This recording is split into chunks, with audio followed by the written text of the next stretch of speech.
देखिए सुचारिता जी, मैं फिर से बोल रहा हूं for God sake Bharatiya Janata party के लोगों से कि बंद करिए अब ये हिंदू मुस्लिम करना, बहुत हो गया। क्योंकि अगर एक बात आप करिएगा तो हम पूछेंगे कि चलती ट्रेन में अगर किसी का नाम पूछ करके उसकी हत्या कर दी जाती है तो वो कौन लोग थे। एक 72 साल के बुजुर्ग की दाढ़ी नोच नोच करके सिर्फ इसलिए मारा जाता है कि ये शक होता है कि वो बिरयानी खा रहा है।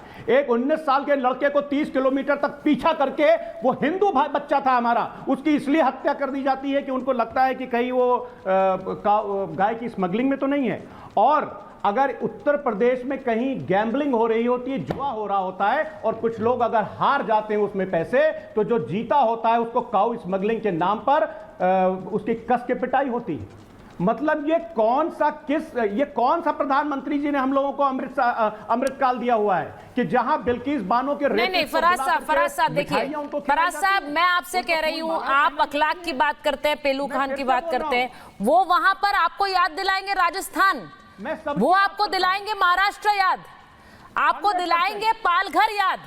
तो ऐसा करिए, उदाहरण दोनों तरफ से है। मैं ये नहीं फराज साहब ये एक तरफा पहलू लेने वाली राजनीतिक दल, आप क्यों एक तरफा साइड लेते हैं? मैं सिर्फ ये पूछ रही हूँ, क्यों आप सिर्फ बार बार आपको अखलाक और पहलू खान याद आते हैं?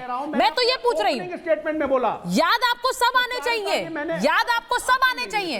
जी हाँ नहीं मैं आपसे सिर्फ पूछ रही हूँ। अरे मैडम सुनिएगा तो, मैंने अपने इतना लंबा सुना, अभी भी सुनना है। स्टेटमेंट में बोला कि अरे सुचेता जी मुझे जवाब देने दीजिएगा। तो गलत मुसलमान करे तो गलत सिख करे। एग्जैक्टली मैं यही कह रही हूँ, जो करे वो गलत। लेकिन सर समस्या ये है, इन तस्वीरों पर आपने अभी बुनियादी सवाल का जवाब नहीं दिया कि अखिलेश यादव ने कोई कॉन्डेमनेशन नहीं दिया।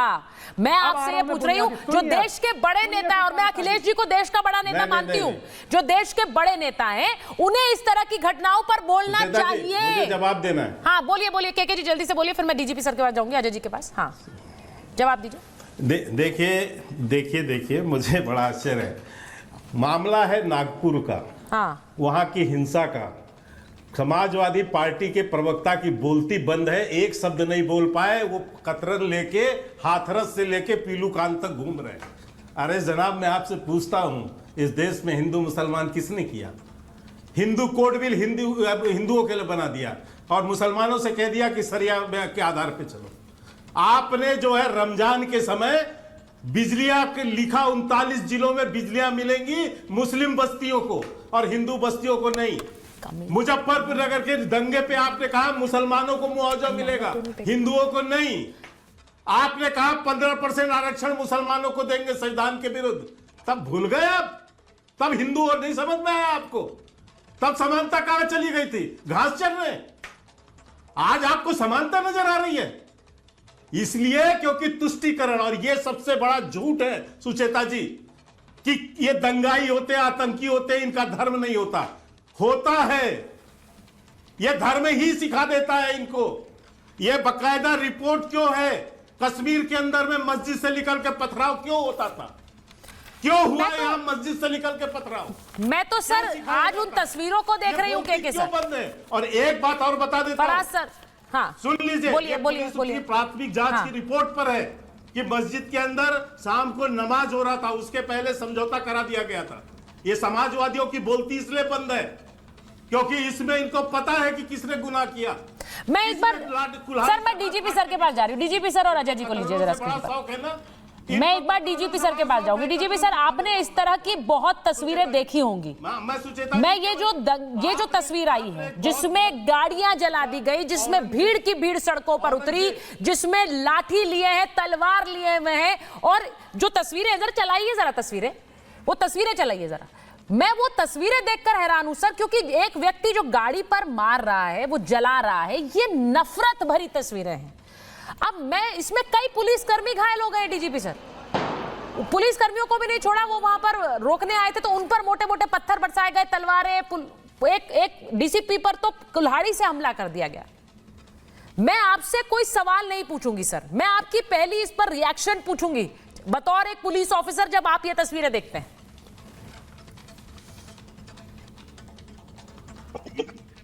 सर अनम्यूट कर दीजिए, अनम्यूट। सुचरिता जी, मैंने ऐसे कई सीन देखे हैं अपने करियर में, और मैं आपको बता दूं, महाराष्ट्र और देश इस वक्त कुर्बानी मांग रहे हैं। दंगाई कोई भी हो, और ऐसे बड़े दंगाई हमने देखे हैं, पुलिस पे हाथ उठाने के पहले जिस वक्त आदमी जेब में हाथ डालता है कट्टा या निकालने के लिए, ये पत्थर, वहीं उसको ढेर कर दिया जाता है। हमारा एक तकिया कलाम है, हंगामाए गिरफ्तारी में मुनासिब चोट पहुंचा करके दस्तयाब किया गया। मुनासिब क्या होता है? एक थप्पड़ मारना भी है और गोली मार देना, वो भी सब मुनासिब की कैटेगरी में आ जाता है। राइट ऑफ प्राइवेट डिफेंस में, minimum and appropriate use of force में। और मैंने कई बार यूज फोर्स किया, हमारे राजनीतिक मित्र मुझे क्षमा करेंगे, कितनी बार कोर्ट में, यहां से लेकर सुप्रीम कोर्ट तक मैं गया हूं और बेदाग आपके सामने बैठा हूं। लेकिन पुलिस वालों को कोई ये समझे कि पाकिस्तान से आए या चीन से आए हैं और उनके ऊपर घनासे से हमला करके निकल जाएंगे। मेरा आह्वान होगा नागपुर पुलिस को, इनको मकोका के अंतर्गत इनकी चल अचल संपत्ति कर दें कुर्क, 5-5 लाख के इनाम की घोषणा कर दें जो टॉप 10 दंगाई हैं, और इनकी जब संपत्ति कुर्क हो जाएगी, इनका सपोर्ट सिस्टम हो जाएगा खत्म। आप याद करें, मऊ, संभल, दिल्ली और ये जो 4 दंगे हुए हैं नागपुर के, इसमें आपको सिमिलरिटी दिखाई पड़ेगी। प्रेपरेशन, कॉन्स्पिरेसी, अटैक पुलिस के ऊपर और आगजनी। और पुलिस जहां क्रियाशील थी, पहले संभल और फिर दिल्ली, आपने देखा होगा सब निष्क्रिय होकर ठंडे पड़ गए। मऊ में बहुत देर में जागे, और नागपुर में तो शायद अभी समय लगेगा नियंत्रण करने में। लेकिन मैं फिर कह रहा हूं, नागपुर और महाराष्ट्र कुर्बानी मांग रहे हैं, अभी भी कुछ नहीं बिगड़ा। रातों रात इनके घरों पे छापा मार करके एरिया डोमिनेशन करें, सुनिश्चित करें कोई भी दंगाई बचने न पाए। जो 2 जेसीबी जलाई, पब्लिक प्रॉपर्टी डिस्ट्रॉय की, और जिस तरीके से सामान्य जनता के घरों पर आक्रमण किया, पूजा की दुकानों पर आक्रमण करके आगजनी की, इसमें कोई माफी का खाना नहीं होना चाहिए। मैं तो फिर कहूंगा, जिस तरह पहले पीएफआई और इंडियन मुजाहिदीन का नाम आया था, जो सिमिलरिटी मैंने आपके सामने पेश की 4 दंगों की, दिल्ली, संभल, मऊ और नागपुर, इसमें देखें कि आखिर ये फंडिंग कहां से आई, तैयारी ये आपने बहुत बड़ी बात कही है। दोनों तरीके देखें। डीजीपी सर जो बात कह रहे हैं अजय जी, वो कह रहे हैं फंडिंग कहां से आई, जरा इसे समझिए। ये एक जैसा पैटर्न है। वो कह रहे हैं संभल में जो हुआ, मऊ में जो हुआ, अब ये नागपुर में जो हुआ, ये एक पैटर्न है। देखिए सुचरिता जी, डीजीपी साहब एक योग्य अफसर रहे हैं और हमने इनका एसपी का, आईजी का, डीजीपी का कार्यकाल देखा है। दंगा होना किसी भी देश में, किसी भी स्टेट में, भारत की 28 स्टेटें, हिंदुस्तान की कौमी एकजुटता पर सवाल उठता है।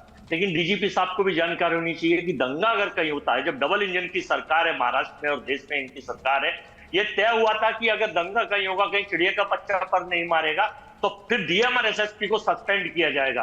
क्या डीएमआर एसएसपी को सस्पेंड किया गया? दंगा हुआ तो आखिर कैसे हुआ? दंगाई घुस कैसे गए वहां? ये जिम्मेदारी तो देश की सरकार है। सुचरिता जी, सरकार से आपने सवाल नहीं पूछा, क्यों? क्योंकि औरंगजेब को, आपको शायद ये पता होनी चाहिए कि औरंगजेब 3 नवंबर 1618 को दाहोद गुजरात में ही पैदा हुआ था। आखिर गुजरात से ही कनेक्शन, चाहे वो कोई भी रहा हो, क्यों आता, ये भी क्वेश्चन मार्क चीज है। अब ये कहां, सच में कहां से कहां चले गए अजय जी आप?